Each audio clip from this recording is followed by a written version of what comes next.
নমস্কার, সিপিআইএম ডিজিটালের পূর্ব বর্ধমানে আপনাদের স্বাগত জানাই।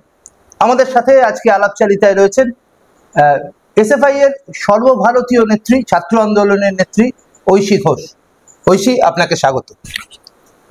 আপনার কাছে প্রথম প্রশ্ন, এবং প্রথমই প্রশ্ন, এই প্রশ্নটা আসাই স্বাভাবিক আর কি। একটা বিরাট নির্বাচন ফেস করে এলেন জেএনইউতে, সেই নির্বাচনে জয়ী হয়েছেন, এর জন্য আমরা অভিনন্দন জানাই আপনাদের।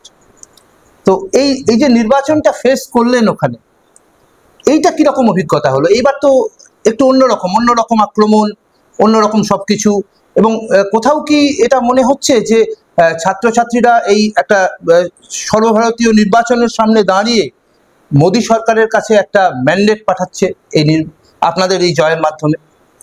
অবশ্যই নির্বাচন কঠিন ছিল, এটা কখনোই বলাটা ঠিক হবে না যে সহজ নির্বাচন ছিল, কারণ ওখানে বামপন্থী শক্তিরা জিতে আসছে বলে ওই জন্য আরো বড় করে কঠিন ছিল। 4টে বছর নির্বাচন হয়নি। 2019-এ শেষ যেই নির্বাচন আমি সভাপতি হয়েছিলাম, সেই শেষ নির্বাচন। তারপর বছর করোনাকালে 2টি বছর নির্বাচন না হওয়া, ছাত্রছাত্রীরা কলেজে না আসতে পারা, ডিজিটাল মোডে এডুকেশন হওয়া, এবং বিভিন্ন চ্যালেঞ্জের সম্মুখীন হয়ে আরএসএস এর একটা শক্তি বাড়া, ভাইস চ্যান্সেলরের চেঞ্জ হওয়া, এবং বিভিন্ন অ্যাটাকের মাধ্যমে একটা নির্বাচনে যাওয়ার ছিল। তো এই চ্যালেঞ্জ ছিল। দ্বিতীয় চ্যালেঞ্জ যেটা ছিল কি, এই অষ্টাদশ লোকসভা নির্বাচন সামনে। তো সেই সামনে রেখে যখন ছাত্র নির্বাচন হচ্ছে একটা ক্যাম্পাসে, যে ক্যাম্পাসের দিকে সবাই তাকিয়ে থাকে, দিল্লির বুকে যে জেএনইউতে ছাত্রছাত্রীরা যেটা নির্বাচনের মাধ্যম দিয়ে বলবে, সেটা কোথাও না কোথাও ছাত্র আন্দোলন বা ছাত্র সমাজের জন্য একটা বার্তা হয়ে দাঁড়াবে। তো সেখানেও একটা বড় দায়িত্ব ছিল, এবং ছাত্র সমাজের এটাই বার্তা যে মোদি আরএসএস এই শক্তি নিপাত যাক। তাদের যে শক্তি আজকে আমাদের দেশকে 10 বছরে পিছিয়ে নিয়ে গেছে, একটা অন্ধকারের দিকে ঠেলে দিয়েছে, সেই শক্তিকে আমাদের পরাজিত করতে হবে।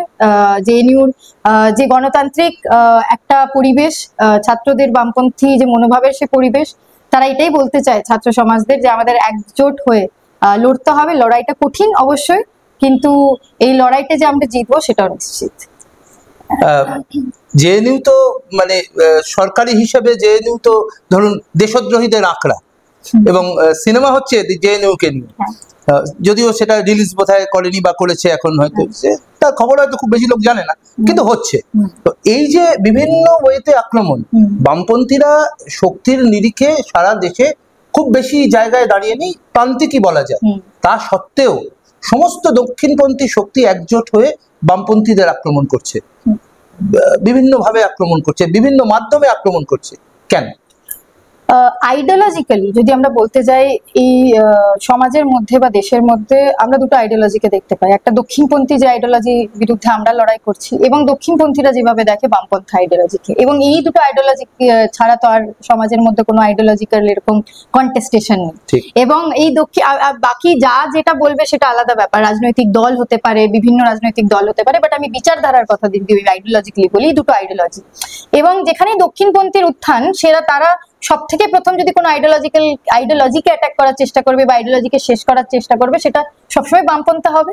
যেখানে বামপন্থার উত্থান, সেখানে যদি আমরা কোথাও কোনো আইডিওলজিকে কমিয়ে দেওয়ার চেষ্টা করবো, সেটা সবসময় দক্ষিণপন্থী রাজনীতি বা তার যে আইডিওলজি হবে সেটা হবে। এবং এটাই চেষ্টা ছিল অবশ্যই, যখন আমরা পুরো দেশের মধ্যে, সমাজের মধ্যে আজকের দিনে দাঁড়িয়ে থেকে দেখছি যে দক্ষিণপন্থী একটা রাজনীতি বা দক্ষিণপন্থী একটা বিচারধারার একটা উত্থান হচ্ছে, তো তাদের অবশ্যই তাদের জন্য আইডিওলজিক্যাল এনিমিকে বামপন্থীরা, এবং সেই চেষ্টা ছিল। তো বামপন্থীদের এটা বড় দায়িত্ব ছিল যে সমাজের মধ্যে যখন দক্ষিণপন্থী শক্তিরা উত্থান হচ্ছে, তো আমরা আমাদের যে আইডিওলজিক্যাল কনভিকশন সেটাকেও ইউনাইট করে তাদের বিরুদ্ধে এই লড়াই চালাই। এবং জেএনইউ হোক বা বিভিন্ন ছাত্র ক্যাম্পাসে হোক, আমাদের যে দৈনন্দিন প্রত্যেক দিনের আইডিওলজিক্যাল কাজ, সেটা সামনে রেখেই আমাদের রাজনীতি হতে পারে। সেটাকে ছাড়িয়ে দক্ষিণপন্থী রাজনীতির বিরুদ্ধে রাজনীতি হতে পারে না। সেটা শুধু জেএনইউ এক্সাম্পল না, এটা হায়দ্রাবাদ সেন্ট্রাল ইউনিভার্সিটি বা যেখানে যেখানে বামপন্থী ছাত্র সংগঠন আছে এবং আমরা জিতেছি, সেটা আমার মনে হয় একটা শুধু এক্সপেরিমেন্ট নয়, এক্সপেরিমেন্ট সাকসেসও। কি আমরা যেখানে আইডিওলজিক্যালি লড়েছি সেখানে আমরা আইডিওলজিক্যালি জিতেছি, আর যেখানে আমরা আইডিওলজিক্যালি লড়তে পারিনি সেখানে আমরা আইডিওলজিক্যালি জিততে পারি। আচ্ছা, এই যে ধরুন নয়া যে পাঠ্যক্রম, নয়া পাঠ্যক্রমে হচ্ছে বিজেপি সরকার চেষ্টা করছে সনাতনী যে বিষয়গুলোকে আবার নতুন করে তুলে নিয়ে আসে।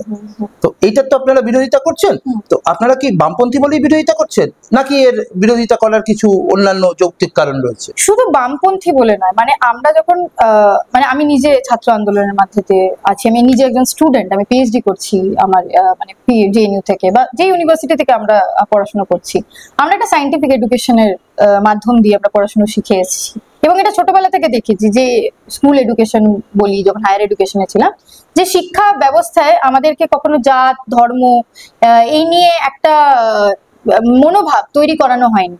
আমরা যখন সায়েন্স পড়েছি, আমরা যখন হিস্ট্রি পড়েছি, আমরা যখন পলিটিক্যাল সায়েন্স পড়েছি বা সিভিক্স পড়েছি, কনস্টিটিউশন পড়েছি, আমাদের সামনে যে ফ্যাক্ট সেটা আমাদের টিচাররা শিক্ষকরা তুলে ধরেছে এবং আমি সেই পড়াশোনার মধ্যে দিয়ে ডানপন্থা হব, দক্ষিণপন্থী হব না বামপন্থী হব সেটা আমার পার্সোনাল চয়েস ছিল, কিন্তু ফ্যাক্টকে ফ্যাক্ট হিসেবে রাখা হয়েছে। এখন যেটা দেখা হচ্ছে যে দক্ষিণপন্থী যে একটা আইডিওলজিক্যাল উত্থান, তারা ছোট বয়সে মানে ক্যাচ দেম ইয়াং যে বার্তা নিয়ে চেষ্টা করছে যে ইয়াং একটা জেনারেশনকে, একটা প্রজন্মকে তারা আইডিওলজিক্যালি একটা ম্যানুফ্যাকচার, একটা মানে স্কুল কলেজগুলোকে একটা আইডিওলজিক্যাল ম্যানুফ্যাকচারের জায়গা বানানোর চেষ্টা করছে, যেখানে কম বয়সে যখন ছাত্রছাত্রীরা পড়াশোনা করতে যাচ্ছে সিলেবাসের মাধ্যম দিয়ে তাদের যে আইডিওলজিক্যাল দিকের যে মনোভাব সেটাকে পড়ানোর চেষ্টা করছে এবং একদিকে হেজিমোনাইজ করার চেষ্টা করছে, মানে একটা হেজিমনি ক্রিয়েট করার চেষ্টা করছে যে যারাই এই শিক্ষা প্রাঙ্গণতে আসবে, যে সিলেবাসটা পড়বে তারা একভাবে সিলেবাস পড়বে এবং সেই সিলেবাস পড়ে তারা শুধু দক্ষিণপন্থী যে রাজনীতির যে আইডিয়া হয় শুধু সেটাই শিখবে। তার বিরুদ্ধে, তার বিপরীতে যদি কোনো আইডিওলজিক্যাল স্পেস থাকে বা ফ্যাক্ট থাকে সেগুলোকে মুছে ফেলা হবে এবং সেই জন্যই বিরোধিতা। এবং হঠাৎ করে যদি আমরা দেখি, এখন যদি হঠাৎ করে বিজেপি সরকার আছে, তারা এসে আরএসএস এসে বলে যে সাভারকার ফ্রিডম ফাইটার ছিল, এটা তো মেনে নেওয়া যেতে পারে না। সাভারকারের কি ইতিহাস ছিল সেই ইতিহাসটা তো আমার পড়তে হবে এবং আমরা এটা তো বলছি না যে সাভারকারের ইতিহাস পড়তে হবে না, সাভারকারের ব্যাপারে আমরাও পড়ে এসেছি, আম্বেদকরের ব্যাপারে আমরাও পড়ে এসেছি, গান্ধীর ব্যাপারে আমরা পড়েছি, নেহরুর ব্যাপারে আমরা পড়েছি এবং সব ফ্রিডম ফাইটারের ব্যাপারে পড়েছি। কিন্তু তারা যদি বলছে আমরা সিলেক্টিভলি পড়াবো, আমরা আরএসএস এর রোল, আরএসএস এর যেখানে মাফিনামা লিখেছিল সেটা আমরা সরিয়ে দিয়ে শুধু আরএসএস এর রোল ইন ইন্ডিয়ান ইন্ডিপেন্ডেন্স পড়াবো, সেটাতে আমাদের আপত্তি। আমাদের প্রশ্ন হচ্ছে ফ্যাক্টকে ফ্যাক্টের মতো রাখাও এবং স্টুডেন্ট কি বেছে নিতে চায় শেষে সেটা তারা স্টুডেন্ট দেখে নেবে। তারপরে সায়েন্সে সব থেকে বড় কথা যেটা আমার মনে হয় বেশি করে চর্চা হয় না আমাদের, যে এই যে সায়েন্টিফিক একটা টেম্পারামেন্ট এডুকেশনে ছিল, যে সায়েন্স কি এবং সুপারস্টিশন কি, সেটার মধ্যে আমরা সায়েন্স শিখেছি ছোটবেলা থেকে এখন অব্দি, একটা সায়েন্স শেখানোর চেষ্টা করা হয়েছে। সুপারস্টিশিয়াস অনেক জিনিস আমরা সমাজ থেকে তুলি, অনেক জিনিসকে দেখে তুলি বা সাবকনসিয়াসলি তুলি, কিন্তু টেক্সট বুকে সেটা, কিন্তু এখন আমরা দেখছি সায়েন্সের জায়গায় সুপারস্টিশনকে সায়েন্স বইয়ের মধ্যে পাঠ্যক্রমে ঢুকিয়ে দেওয়া হচ্ছে।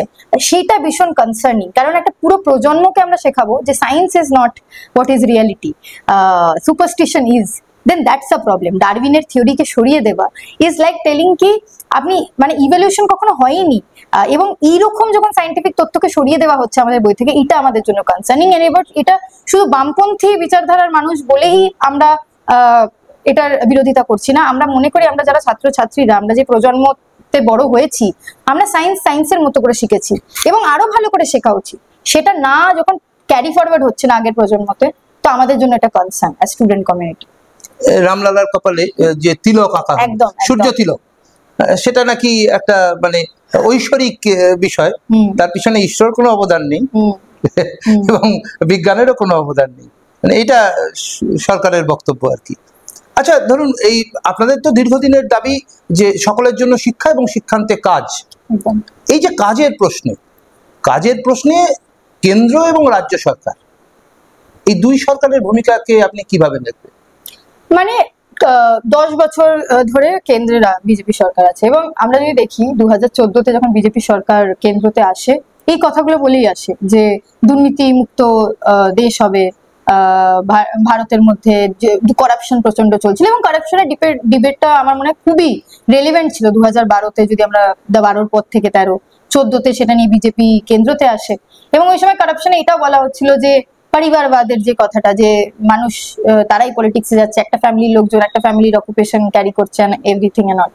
2014-তে বলা হলো 2 কোটি করে চাকরি প্রত্যেক বছর দেওয়া হবে, এবং তারপরে আমরা কি দেখলাম যে প্রত্যেকটা সরকারি সংস্থান, সেটা রেল হোক, ব্যাংক হোক, এলআইসি হোক, প্রত্যেকটাকে আস্তে আস্তে বেঁচে ফেলা হয়, মানে একদিকে প্রাইভেট প্লেয়ার্সদের হাতে দিয়ে দেওয়া হোক, সরকারের যেভাবে সেখানে একটা রোল ছিল সেটাকে সরে যাওয়া, সেটাকে শেষ করে দেওয়া করা হয়। তারপরে আমরা দেখলাম যে শিক্ষা সংস্থানগুলোতে, সরকারি যে সংস্থানগুলোতে, সেগুলোতে ভর্তি বন্ধ হয়ে গেল, এবং যে চাকরি মধ্যবিত্ত নিম্ন মধ্যবিত্ত পরিবারের মানুষ একটা প্রজন্ম থেকে পরের প্রজন্ম যখন পড়াশুনো করে একটা মানে বাবা ধরো কৃষক, তার ছেলে মেয়ে পড়াশোনা করেছে, হায়ার এডুকেশনে গেছে, সে চাইছে একটা ব্যাংকে কাজ করবে, কিন্তু ব্যাংকে যখন ভর্তি হচ্ছে না তখন তার কাছে কোনো উপায় নেই, সে সরকারি চাকরিতে যেতে পারছে না, এবং সরকারি চাকরিতে সে যাচ্ছে না তো তার স্টেবিলিটি নেই, তার আনএমপ্লয়মেন্ট এইভাবে রেশিও বাড়ছে।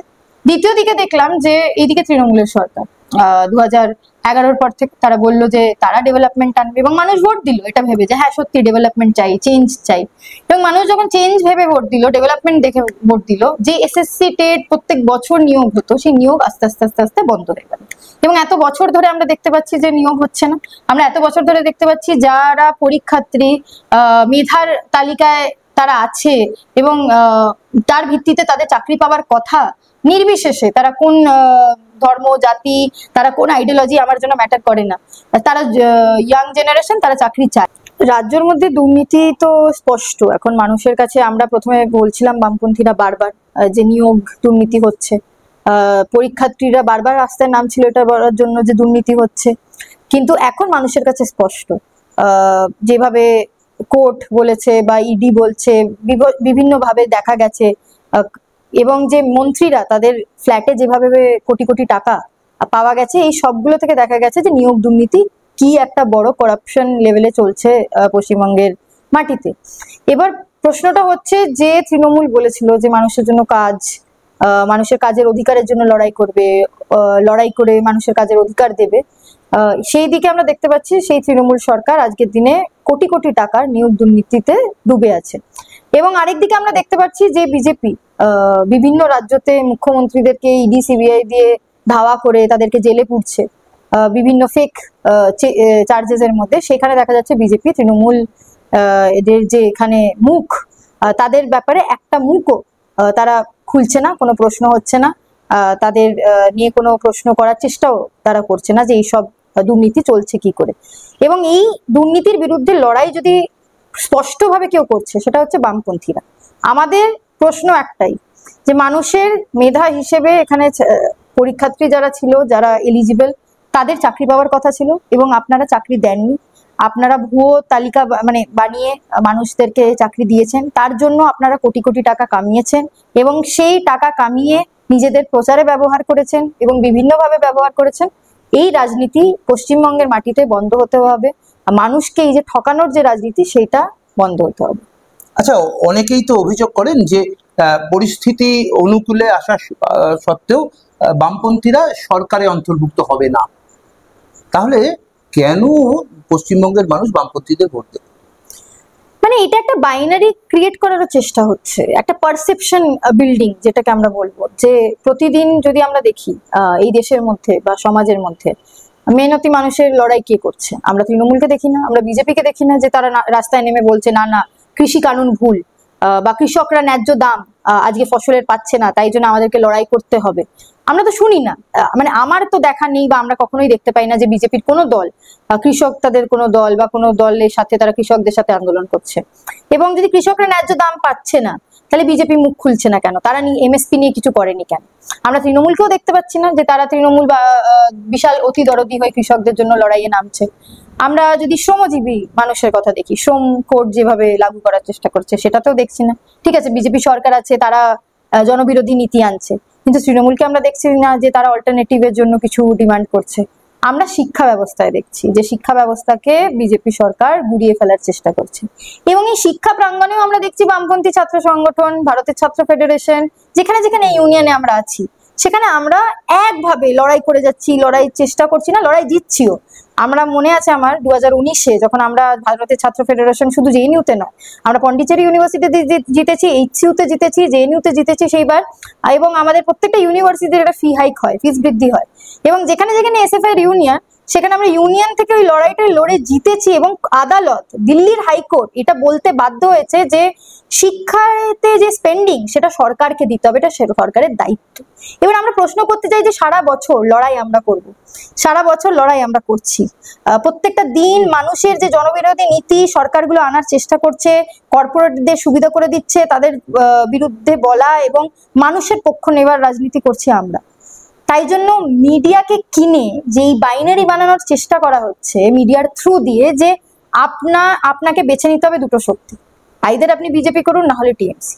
আমরা বলতে চাই যে এটা তো অল্টারনেটিভ নয়, মানুষের অল্টারনেটিভ হতে হবে যে মানুষের পক্ষে কারা থাকবে, এবং বিজেপি হোক টিএমসি হোক কারুই মানুষের পক্ষে থাকার কোনো নীতি তারা নেয়নি।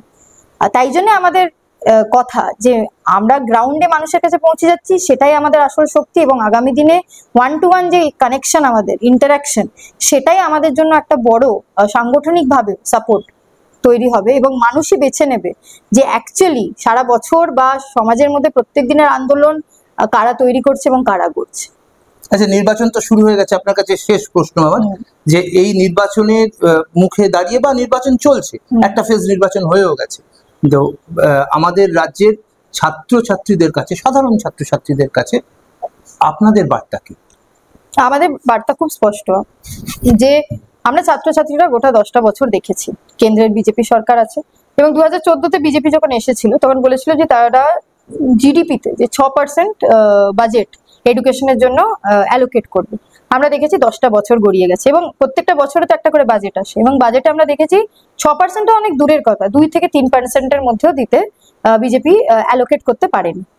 দ্বিতীয়ত আমরা দেখেছি করোনা কালের সময় যখন আমরা এক্সপেক্ট করেছিলাম যে একটা সরকার ফিনান্সিয়াল সাপোর্ট দেবে, অনেক স্টুডেন্টদেরকে ড্রপ আউট হতে বাধ্য হয়েছে, কারণ তাদের কাছে টাকা পয়সা ছিল না, তাদের অনেক পরিবারের মানুষ কেউ মারা গেছে কোভিডের কারণে, অনেকে কাজ হারিয়েছে কোভিডের কারণে, অনেক পরিযায়ী শ্রমিক যারা বাইরের ভিন্ন রাজ্যে কাজ করতে গেছে, তাদের বাড়িতে যে ছেলেমেয়েরা ছিল যারা পড়াশোনা করতো, যারা বাড়িতে টাকা পাঠাতো কি তাদের ছেলেমেয়েরা যাতে কাজ করতে পারে, মানে পড়াশোনা করতে পারে, এরকম বিভিন্ন স্কুল বন্ধ হয়ে গেছে, তাদের টাকা না থাকাকালীন তারা স্কুল ছুট হতে বাধ্য হয়েছে। এই সবকিছুর জন্য সরকার কিছু করবে। আমরা ভারতের ছাত্র ফেডারেশনের তরফ থেকে যখন বিজেপি বা কেন্দ্র সরকারের কাছে এই মানে আমাদের ম্যানিফেস্টো নিয়ে গেছি, আমরা দেখেছি যে সরকার কিছু করেনি। এবং তারপরে যে ডিজিটাল ইন্ডিয়ার একটা জুমলা দিয়ে বলেছে আমরা অনলাইন এডুকেশন করার চেষ্টা করবো, আমরা দেখেছি অনলাইন এডুকেশনের ক্ষেত্রেও না সেটাতে ইনফ্রাস্ট্রাকচার ডেভেলপ করতে পেরেছে, না সেটা নিয়ে স্কলারশিপ দিতে পেরেছে। ইতিমধ্যে আমরা দেখতে পেয়েছি গত একটা বছরে যে স্কলারশিপ মাইনরিটিদের জন্য ছিল, সেই স্কলারশিপ বন্ধ করা হয়েছে। ওভারসিজ একটা স্কলারশিপ হতো যেটা এসসি এসটি ওবিসি স্টুডেন্টদের জন্য ছিল, মার্জিনালাইজ কমিউনিটি স্টুডেন্ট যারা বাইরে পড়তে যাচ্ছে তাদের জন্য ছিল, সেটাকে কেন্দ্র সরকার বন্ধ করেছে। এবং এই ভিন্ন স্কলারশিপের সাথে সাথে যে কথাটা আমরা বলছি যে নতুন শিক্ষানীতি, অনেকে বলছে যে নতুন শিক্ষানীতিতে তো বিজেপি বলছে আমেরিকার মতো মডেল এডুকেশন করবে। আমরা জানতে চাই যে American model of education is it the best? এবং আমরা জানি যে আমেরিকাতে আজকের দিনে দাঁড়িয়ে থেকে যারা পড়াশোনা করছে হিউজ লোন নিয়ে, বিভৎসভাবে লোন নিয়ে তাদেরকে পড়াশোনা করতে হচ্ছে, এবং যে স্বপ্ন মানুষের চোখের সামনে রাখার চেষ্টা করছে বিজেপি, সেটা এটাই যে আপনার পকেটে টাকা থাকলে আপনি হায়ার এডুকেশনে যাবেন, আপনি পড়াশোনা আগামী দিনে করার স্বপ্ন দেখবেন। আপনার পকেটে টাকা না থাকলেও আপনার কাছে অপশন আছে, কি? আপনি ব্যাংকে যান, আপনি ইন্টারেস্ট নিয়ে লোন নিন, এবং এই লোন চিরটা জীবন আপনি চোকাতে থাকুন পড়াশোনার মাধ্যম দিয়ে। এবং মধ্যবিত্ত, নিম্ন মধ্যবিত্ত পরিবার এবং কোনো পরিবার হোক, কোনো মা বাবাই চাইবে যে তার বাচ্চাকে, তার কাছে যদি 200 টাকাও আসে, তার প্রথম প্রায়োরিটি হবে তার বাচ্চাকে পড়ানো। এবং আমাদের মনে হয় আমাদের মতো রাষ্ট্রে, যেখানে 1947-এ আমরা যখন স্বাধীনতা পাই, আমাদের প্রায়োরিটি ছিল যে education is a fundamental right to এডুকেশনকে যেভাবে অ্যাক্টকে ডাইলিউট করার আজকের দিনে চেষ্টা করা হচ্ছে, কম্পালসারি এন্ড ফ্রি এডুকেশনকে যেভাবে ডাইলিউট করার চেষ্টা করা হচ্ছে, যেভাবে মার্জার অফ স্কুল এডুকেশন হচ্ছে, এইটা একটা ভয়াবহ সিচুয়েশন সৃষ্টি করবে আমাদের দেশে। লিটারেসি রেট আরো কমবে। এই এনরোলমেন্ট রেটটাকে দেখিয়ে দেখানোর চেষ্টা করা হচ্ছে যে বহু ছাত্রছাত্রী আসছে, কিন্তু আমরা বলছি অনেক ছাত্রছাত্রীর যে পাশ করার হার সেটা কমছে, অনেক ছাত্রছাত্রী হায়ার এডুকেশনে যাচ্ছে না। আমাদের প্রথমবার যারা ভোটার, প্রথমবার 18 বছরে যারা ভোটিং করতে যাচ্ছে, যারা ইয়াং ভোটার্স, তাদের কাছে আপিল যে এমন একটা রাজনৈতিক দল আমরা কেন্দ্রে চাই না। গোটা 10টা বছর বিজেপিকে দেখেছি, এবং আমরা রাজনৈতিক দল এরকম চাই না যারা পাওয়ারে আসবে যে ধর্ম এবং জাতের নামে রাজনীতি করবে। আমরা স্টুডেন্ট, আমরা ছাত্র সমাজ, আমাদের নিয়ে কেউ কথা বলছে না, এবং আমাদের নিয়ে যারা কথা বলবে তারা আমাদের ক্যান্ডিডেট হয়ে, আমাদের রিপ্রেজেন্টেটিভ হয়ে যাতে পার্লামেন্টে বসে। আমরা চাই যে কালকে যখন ছাত্রছাত্রীরা নিটের পরীক্ষা দিতে যাচ্ছে, যখন তারা আইআইটির পরীক্ষা দিতে যাচ্ছে, জেই মেন্স দিতে যাচ্ছে, বা বিভিন্ন কম্পিটিটিভ লেভেল সিভিল সার্ভিসেস পরীক্ষা দিতে যাচ্ছে, সেইগুলোকে আরো ইনক্লুসিভ কি করে ভাবে করা হবে সেটা নিয়ে। কারণ নিটের পরীক্ষা দিতে গিয়ে কত ছাত্রছাত্রী তামিলনাড়ুর মধ্যে আত্মহত্যা করতে বাধ্য হয়, কারণ কোচিং সেন্টারগুলোতে কোটি কোটি টাকার একটা ব্যবসা চলছে। সেই নিয়ে আমাদের সরকারের কোনো মাথা ব্যথা নেই। কি করে আরো গভর্নমেন্ট সরকারি জায়গায় আরো কোচিং দেওয়া যেতে পারে, আরো কি করে ভালোভাবে এরকম এডুকেশনের পরিকাঠামো চেষ্টা করা যেতে পারে, যার জন্য মেডিকেল, ইঞ্জিনিয়ারিং বা বিভিন্ন স্তরে মানুষ শিক্ষা শেষে চাকরি পায়, সেটা নিয়ে পার্লামেন্টে ডিসকাশন হওয়া উচিত। সেই রকম একটা সরকার চাই যে আমাদের কথা বলবে, যারা বলবে যে ছাত্রছাত্রীরা স্কুল কলেজে গিয়ে একটা ভিশন আনো, সমাজকে দেশকে আগে নিয়ে যাক, না কি তাদেরকে বাধ্যতামূলক স্কলারশিপের খোঁজে ভিন্ন দেশে আজকের দিনে মাইগ্রেট করতে হচ্ছে। একটা তথ্য আমাদের ভারতের যে সরকার তার তরফ থেকে যেটা বেরিয়েছিল 2020-তে, আজকের দিনে দাঁড়িয়ে থেকে 2019 থেকে 24-এর মধ্যে, আমি এক্স্যাক্টলি ডেটাটা মনে করতে পারছি না, বাট 19 থেকে 24-এর এই 5 বছরের মধ্যে পোস্ট কোভিড স্টুডেন্টদের হার, যে মানে পার্সেন্টেজ যারা বাইরে বিদেশে পড়তে যেত, বেড়ে গেছে। এবং এটা কেন হচ্ছে? কারণ তারা মনে করছে এখানে এডুকেশন নিয়ে আর কোনো লাভ নেই। এই কোয়েশ্চেনিংটা হচ্ছে যে এখানে পড়ে কি করবো, এখানে পড়ে তো চাকরি পাচ্ছি না, বাইরে গেলে অন্তত পড়ার সাথে স্কলারশিপটা তো আছে। এবং এই যে একটা মেন্টালিটি তৈরি করে দেওয়া হচ্ছে যে এখানে পড়বো না, বাইরে পড়বো। কেন? কারণ আমরা নিজেদের সংস্থানগুলোকে শেষ করে ফেলছি, আমরা নিজেদের এডুকেশনাল স্পেসগুলোকে শেষ করে ফেলছি। এই যে আইআইটিস, এনআইটিস, এত সেন্ট্রাল ইউনিভার্সিটিস, স্টেট ইউনিভার্সিটি, একটা টাইমে যে এনআইআরএফ র্যাঙ্কিং তাদের ভালো হতো, সেগুলো এখন র্যাঙ্কিং হচ্ছে কিন্তু সেরকম ভাবে তাদের পরিকাঠামো নেই। আমাদের এই সমস্ত ছাত্ররা যারা আমাদেরকে শুনছে, আমাদের তাদের কাছে আপিল যে আমরা আমাদের যাতে স্বচ্ছ শিক্ষা ব্যবস্থা হয়, শিক্ষা ব্যবস্থা একাডেমিক কোয়ালিটির এনহ্যান্সমেন্ট হয়, এবং সবার জন্য শিক্ষা শেষে যাতে চাকরি হয়, এর আপিলের জন্য যেন এমন একটা সরকার আনি যারা আমাদের পক্ষে কথা বলবে এবং আমাদের নিয়ে কথা বলবে। আমাদের সময় দেওয়ার জন্য পূর্ব বর্ধমান সোশ্যাল মিডিয়া সিপিআইএম এর পক্ষ থেকে আপনাকে অসংখ্য ধন্যবাদ জানাই। আজকের যে আলাপচারিতা সেটা আমরা এখানেই শেষ করছি।